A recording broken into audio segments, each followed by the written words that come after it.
Hello and welcome back to Matt Hayes' Tottenham blog and today's player ratings video after last night's draw against Olympiacos in the Champions League. I'm recording this just after my live stream that you'll have seen last night, so everything is still a bit raw, but I'm going to be going through kind of the different individual performances and trying to kind of, I suppose, dissect why the performance was so bad last night. Now, if you haven't seen my match review that was posted up last night after the live stream, so I'm going to go check that out after this video. Also, if you want more content like this, different interactive live streams, match previews, reviews, player ratings videos, breaking news videos, all to do with Tottenham Hotspur, please go ahead and hit the subscribe button down below and click that notification bell so you get notified whenever I upload or go live. So I suppose the first player to start with is, of course, Hugo Lloris. Difficult start to the game, and I think Lloris kind of kept us in it. He didn't make any exceptional saves, but he was called into action quite a bit. He made a few saves from Pedence, Valbuena, Guerrero, and there's one effort off the post as well. But I think Lloris, he wasn't asked too much, but for the majority of the game, what he was asked to do, he did do. You're looking at the two goals, the first one from Pedence, it's coming across his body, and it's a really difficult effort to save. I wouldn't expect Lloris in a million years to get down to that. It's a very powerful low effort from a pretty short distance right into that bottom corner. Of course, went in off the post. There wasn't much Hugo Lloris could have done about that. As for the penalty, he was sent the wrong way, but in a situation like that, the onus is on the attacker. So I wouldn't be blaming Lloris, I suppose, for not keeping that out. It was a decent penalty then from Valbuena. I'm not sure Lloris would have saved it, even if he did go the right way.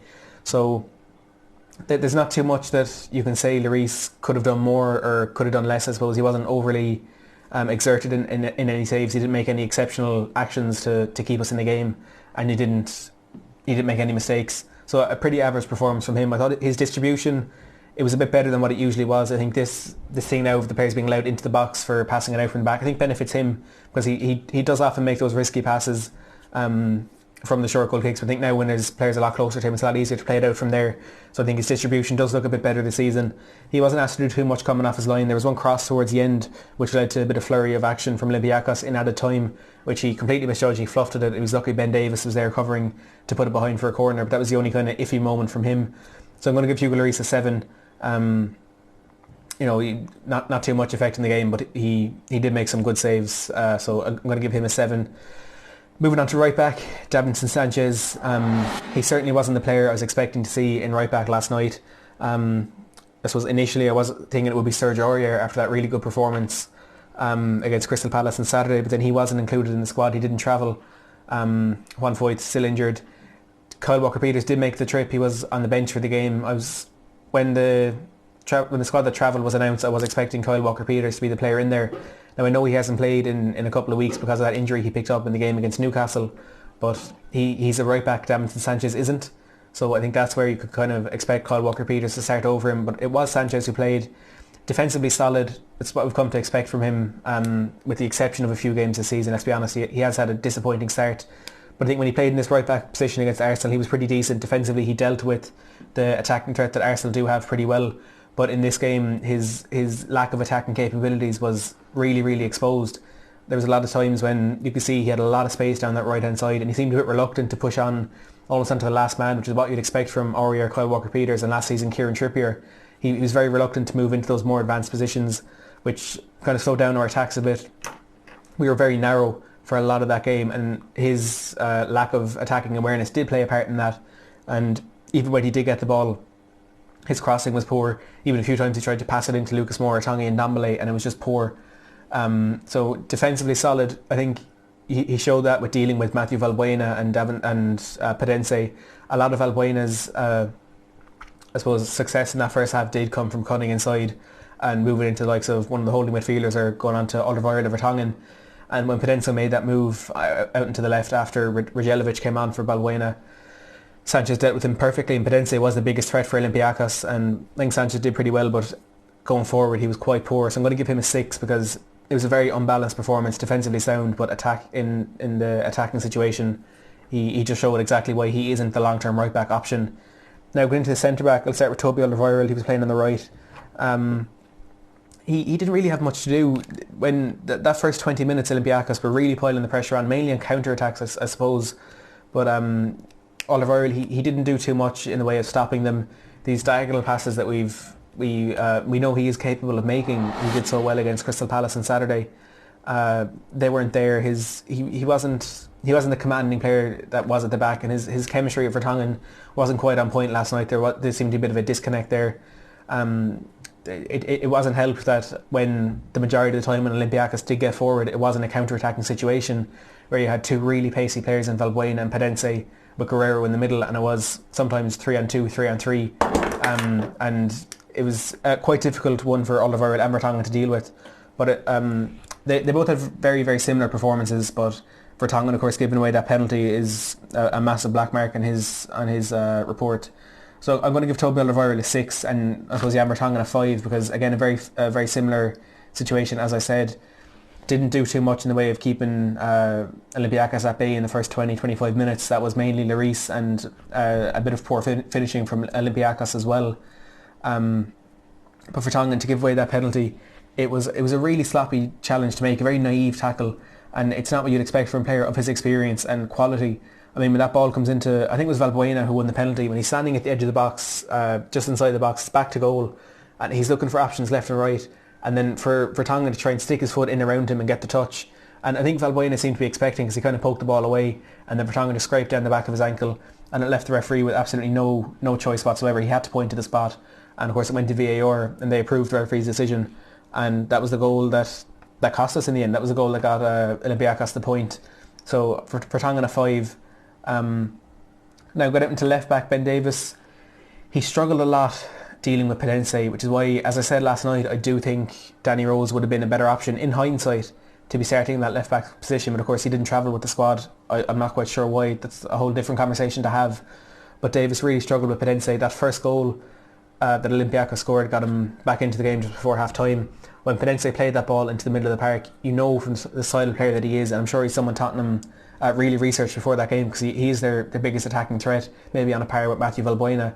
But when Pedence makes that pass inside, you'd expect Davies to drop, cover into that space that you know Pedence is going to run into, but he kind of tuned out for a second, and that split second was enough for Pedence to make that run in between Davies and Vertonghen, and it was a good return ball to him, which I think the pass took Ben Davies out of the game, but then that exceptional first touch from Pedence took Vertonghen out of it, and Alderweireld coming across in the cover, not much he could do. But I think the first error there was Davies not, I wouldn't say not tracking the run, but not kind of anticipating what Pedence was going to do, because I think it was pretty obvious once he made that first pass, he was gone, and I think Davies should have dealt with that a bit better. As for a second goal, that of course mainly came from Ben Davies. Olympiacos playing the ball forward down the right, and Davies getting in ahead of the attacker, making a good tackle and getting down the left hand side and playing a really, really smart ball into Lucas Moura. He really whipped it into the Brazilian, and he obviously helped by the poor defending, where the defender kind of stepped up and gave Lucas Moura the position to shoot from. But it was really clever from Davies stepping in and making that intervention, and then playing a good ball into Lucas Moura. That was a really good moment from him, but it's kind of cancelled out, I suppose, from what I see, not as an error, but a kind of moment of kind of lack of concentration from him. So I'm going to give him a 6 as well. Moving on to the middle of the park, I think Harry Winks was our best player in the pitch last night, and he's someone I am a massive fan of, and I've said that since I've started this channel, and he gets so much stake. And I haven't been on Twitter or anything looking at this, because as I said, I've just finished the live stream, which is straight after the game, so I haven't looked too much into what the kind of general fan reaction to that game was. But I think Harry Winks, he was so assured in possession. He was so solid defensively. Like that video I posted last week or the week before with We Are Tottenham TV and a few other YouTubers, it really showed the quality that Harry Winks has, but it only scratched the surface, because there's only so many clips you can fit into an 11-12 minute video, and he's just so intelligent in reading the game and cutting out these little counter-attacks when we have a sustained attack more so than kind of off-the-cuff counter-attack, and there's a few attacks that he broke up so well, and he's so good in possession. I love the thing he does where he kind of steps over the ball to the right and then twists away the other way, and he did it a few times last night, and it's absolutely exceptional. He's one of my favourite players at Tottenham at the moment, and I really think he gets way more stick than he deserves. And of course there are going to be some poor performances there. He started this season really poorly, and I admitted that as one of his biggest fans. That game against Villa, game against City, and against Newcastle, he wasn't at his best, and he got subbed off in two of them, and deservedly so. But he really stepped it up in that game against Arsenal. I thought he was exceptional. And tonight as well, last night I suppose, he was one of the best players in the pitch, and he didn't deserve to be in a side who threw away the game like that. But I suppose because we didn't win, it's too hard to give him an exceptionally high score. But I will give him an 8, I do think he deserves it for his performance. Moving on to Tongi and Dembele, who played beside him. You could see kind of that he was coming back from an injury. It wasn't the best in Dembele we'd expect. And you can make that excuse for him in the Premier League, that he's trying to adapt to a new team, to a new league, to an entirely new style of play. But playing in the Champions League, where he ultimately flourished for Lyon last season, you'd expect him to kind of step it up a bit. And I could see in the game last night a kind of few moments where he was showing that kind of style of play, that skill that he showed in those clips that we've seen from him playing with Lyon last season in the Champions League, particularly against Barcelona and Manchester City. But the quality, the exceptional quality from those games wasn't there last night, which you can kind of put down to him just being coming back from an injury. But he showed a few moments as well. His vision is absolutely sensational, and I kind of explained it in my stream last night. You know, like when you're watching a game on TV, or even if you're high up in the stands, and you can see these passes, you can see players who are open. Maybe like if he's on the right hand side, the left full back making a good run in around the back post, but he's never going to spot it if he's facing the other way. And you kind of think, oh, that'd be a great pass, but it's not going to happen.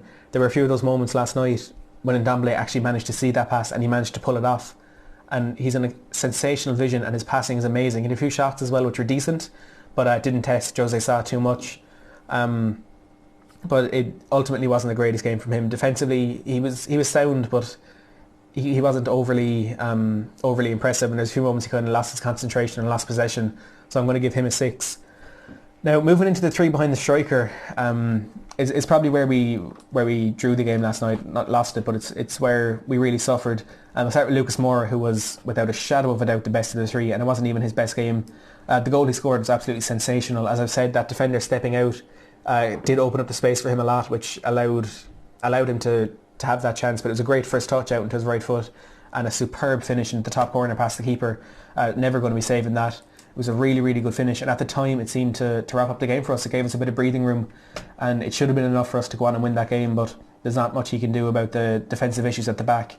Aside from that, he didn't do too much. It wasn't kind of a typical Champions League performance from him. There was a few good moments running with the ball, a few good passes, but ultimately it wasn't, I suppose overall it wasn't the greatest performance he's ever seen, but the goal certainly kind of highlights the quality that he has, and I'm going to give him a 7 for that reason.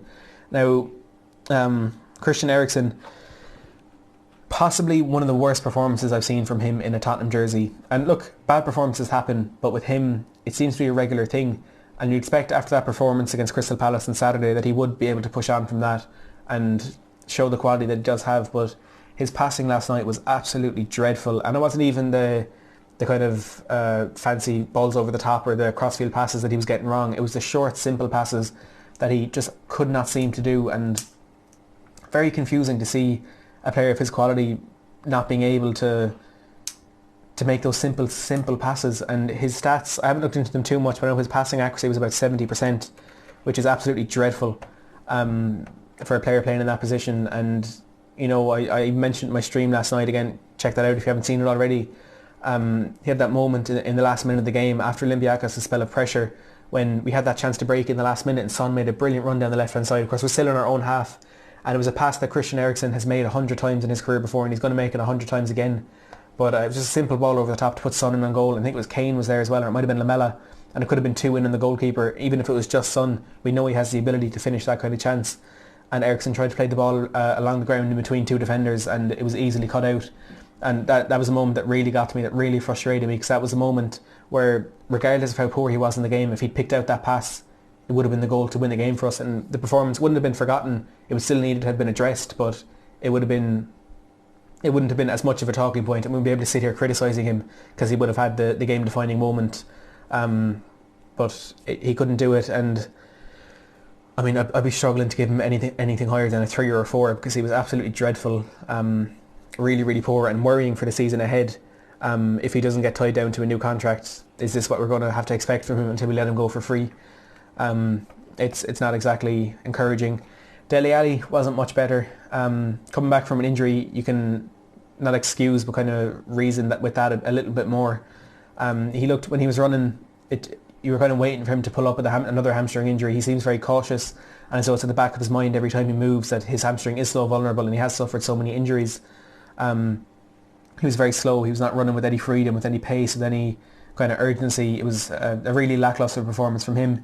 He had, of course, that disallowed goal. He was clearly in an offside position. It was a good finish from him, but it doesn't matter. He was offside. He had that chance after Olympiacos got level when I think he tried to pass it back to Eriksen or something. It ricocheted off the defender and put him in one-on-one at a bit of an angle, and he had Kane free other side of the box. He should have squared it. He went on his own. It was a decent strike. Keeper saved to put it around for a corner. You could see straight away he knew he should have made that pass, but he hasn't scored a Champions League goal since November of 2017 when he beat Real Madrid at Wembley, and he hasn't scored a Premier League goal in 14 games, I think, or in any competition in 14 games. You can see his desire to get a goal, but in that moment it wasn't the right decision, and it cost us, I suppose, because that could have been a moment where he pushed on and went 3-2 up and then tried to manage the game a bit better, because we know Olympiacos have the quality to come back at us. That was really disappointing. I'm going to give him a 4. I mean, him and Eriksen were really, really disappointing last night. Harry Kane, typical quiet performance from him in this kind of game. He's pulling out wide, dropping deep a lot to try and change the game. I suppose it did work to begin with when he came out wide and he ended up winning that penalty, which he coolly dispatched into the middle of the net. Had a couple of other chances, half chances, a couple of headers. There wasn't too much from him to really talk about. He scored a goal, I suppose is what you want from a striker. And there's a few opportunities from players like Lamela and Alli where the ball should have been squared to him but wasn't. And he got into the positions and the ball never came, so you can't blame him for that. But he scored a goal, won a penalty and scored the goal, so I'm going to give him a 7. From the subs that came on, Sissoko, he wasn't great. Decent running with the ball, but again, end product just not there for him. So again, him maybe a 5 or a 6. Heung-min Son, when he came on, I can only remember one time he actually had possession. So I'd even struggle to give him any sort of a rating because there wasn't much to go on. And Eric Lamela, I don't know why he did not start this game. I said it I think my predicted lineup, or my ideal lineup for this game, was with Son and Lucas on either of the wings, but maybe Lamela over Lucas. And I wanted 2 players with pace there for, I think, reasons that you could see from that game. We needed pace, and it just certainly wasn't offered by Alli and Eriksen. Maybe their creativity could have helped in unlocking Olympiacos if they sat behind the ball, but they weren't on it. So you could, maybe in hindsight, you could say it was a better decision to use pace there because of the poor performances from Alli and Eriksen. But Lamela, when he came on, he showed exactly why he's been in the team so much this season. He's had 2 goals and 1 assist already, and he had a great chance to square the ball to Harry Kane, and he went for goal. Again, in hindsight, should have squared it. Keeper made a good save, but I think he was a shining light when he did come on. Again, gave absolutely everything, as he always does. So I give him a 6 as well, because he didn't have too much time to impact the game. But all in all, disappointing last night. And look, I said all I need to say in the stream last night, so I'll link that up above there if you want to go and check that out. My stream from last night is a replay with all the fans' comments, questions and opinions coming in as well, so make sure to go to check that out. If you have enjoyed this video, please don't forget to give it a big thumbs up. Leave your comments down below what you thought about the performance last night, and if you can kind of explain why it was so bad, as bad as it was, because I'm struggling. But if you want more content like this, hit that subscribe button down below. Thanks for watching.